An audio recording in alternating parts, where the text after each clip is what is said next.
Bom dia, graça e paz. Vamos a mais um capítulo na nossa jornada pelas Escrituras. Hoje daremos início à leitura do livro do profeta Ezequiel.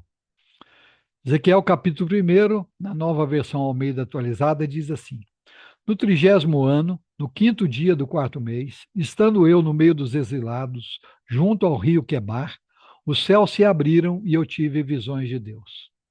No quinto dia do referido mês, no quinto ano de cativeiro do rei Joaquim, a palavra do Senhor veio expressamente a Ezequiel, filho de Buzi, o sacerdote, na terra dos caldeus, junto ao rio Quebar. Ali a mão do Senhor esteve sobre ele. Olhei, e eis que do norte vinha um vento tempestuoso e uma grande nuvem envolta em fogo e rodeada de resplendor. No meio disso havia uma coisa como metal brilhante que saía do meio do fogo. Do meio disso saía algo semelhante a quatro seres viventes, cuja aparência era esta: tinham a semelhança de ser humano. Cada um tinha quatro rostos e quatro asas. As suas pernas eram retas e a planta dos pés era como a de um bezerro e brilhavam como bronze polido. Debaixo das asas, nos quatro lados, tinham mãos humanas. Assim, todos os quatro seres viventes tinham rostos e asas. As asas se uniam umas a uma à outra. Eles não se viravam quando se moviam. Cada um andava para a sua frente. Quanto à forma de seus rostos, cada um tinha um rosto de ser humano. Do lado direito, os quatro tinham rostos de leão. Do lado esquerdo, o rosto de boi. E os quatro também tinham o rosto de águia. Assim eram seus rostos. Suas asas se abriam para cima. Cada ser vivente tinha duas asas unidas, cada uma a do outro. Com as outras duas asas, eles cobriam o corpo. Cada um andava para a sua frente. Para onde o espírito queria ir, eles iam. Não se viravam quando se moviam. O aspecto dos seres viventes era como carvão em brasa, a semelhança de tochas. O fogo corria resplandecente por entre os seres viventes, e deles saíam relâmpagos.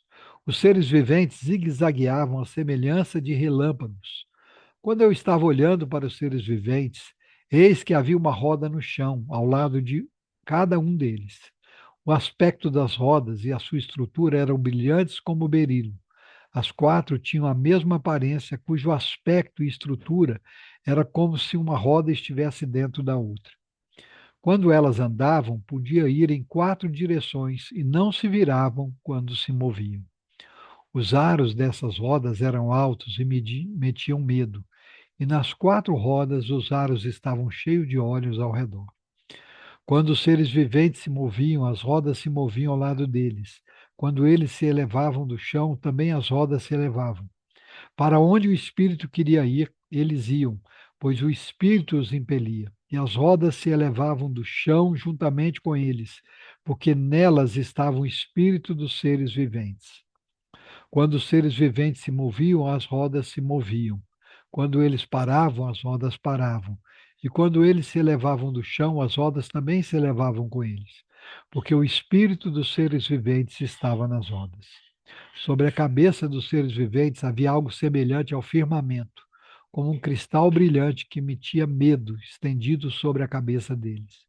Por debaixo do firmamento, cada ser vivente estendia duas asas na direção do ser que lhe estava próximo, e com as outras duas asas cobriam o corpo. Quando eles andaram, ouvi o ruído das suas asas, que era como o som de muitas águas, como a voz do Onipotente, um som de tumulto como do tropel de um exército. Quando eles paravam, abaixavam as asas. Veio uma voz de cima do firmamento que estava sobre a cabeça deles. Quando eles paravam, abaixavam as asas. Por cima do firmamento que estava sobre a cabeça dos seres viventes, havia algo semelhante a um trono, como uma safira. Sobre essa espécie de trono estava sentada uma figura semelhante ao ser humano. Vi que essa figura era como metal brilhante, como um fogo ao redor dela, desde a sua cintura e daí para cima. E desde a sua cintura e daí para baixo, vi que essa figura era como fogo e havia um resplendor ao redor dela. Como o aspecto do arco que aparece nas nuvens em dia de chuva, assim era o resplendor ao redor. Esta era a aparência da glória do Senhor.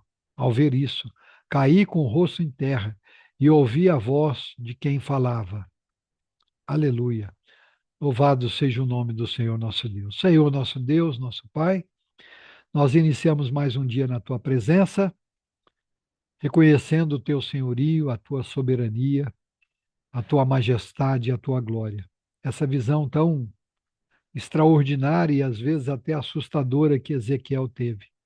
E o texto termina dizendo que esta era a visão da glória do Senhor.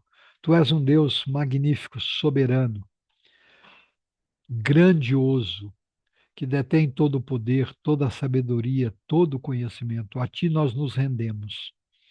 Senhor, nós nos rendemos a ti e a tua palavra. Pedimos ao teu Espírito Santo que continue a abrir a nossa mente e o nosso coração para a tua palavra. Que o Senhor fale conosco, que o Senhor nos oriente, que o Senhor nos mostre um pouco da sua glória, da sua santidade. E principalmente que o Senhor revele a nós, pela iluminação do Espírito Santo, a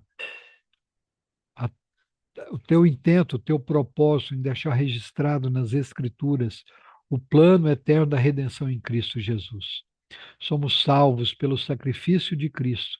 Te louvamos por isso, te bendizemos, te agradecemos pelo dom da vida, por mais um dia podermos viver para a glória do teu nome. Que a tua palavra encontre lugar em nossa mente e em nosso coração. Que o Senhor continue a nos fortalecer, nos sustentar, fazer de cada um de nós mais parecidos com Cristo. Toma a nossa casa nas tuas mãos, a nossa família, que o nosso lar seja um local de refúgio, um local de paz, de culto e de adoração ao Senhor. Visita os enfermos, trazendo cura e restauração.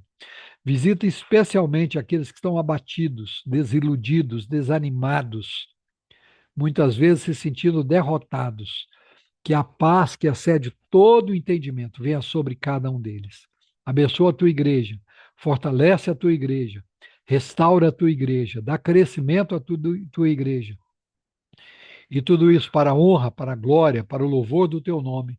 É assim que nós oramos, agradecidos no nome santo de Jesus. Amém.